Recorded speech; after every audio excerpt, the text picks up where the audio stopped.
U.S., European, and Arab leaders meet today to take on the growing crisis in Syria. Secretary of State Hillary Clinton is on her way to that summit in Tunisia, where they're expected to demand an immediate ceasefire. Meanwhile, the Syrian army bombarded the city of Homs once again this morning in its crackdown on opponents to the ruling regime. CBS News foreign correspondent Clarissa Ward is in Tripoli. Clarissa, good morning.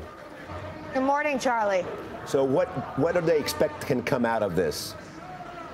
Well, I think in the short term, there is clearly a desperate need to deal with this humanitarian crisis in the city of Homs, which is spiraling out of control. There are shortages of food, of drinking water. There is no electricity. People with serious injuries have no access to proper medical care.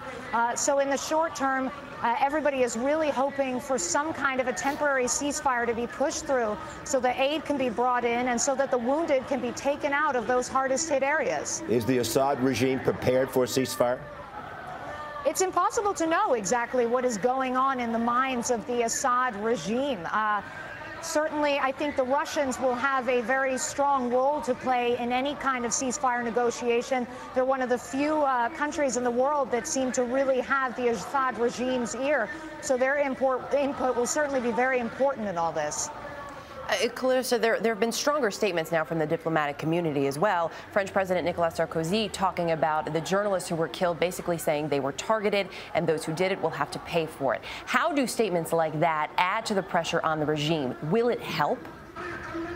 There's no question that the international outcry over the deaths of journalists Marie Colvin and Remy Olchik is incredibly embarrassing to Syria, the Syrian regime. The Syrian regime's response was to say that they had nothing to do with the shelling of that makeshift media center.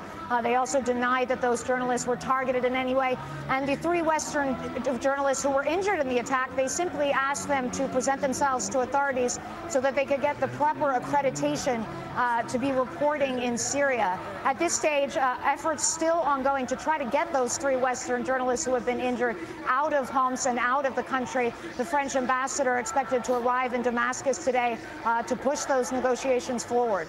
Clarissa, what is going on behind you?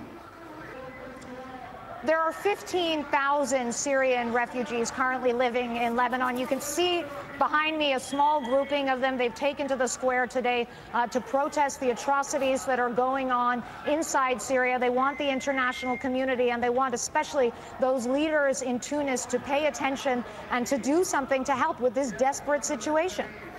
Clarissa Ward, thank you so much. Stay safe.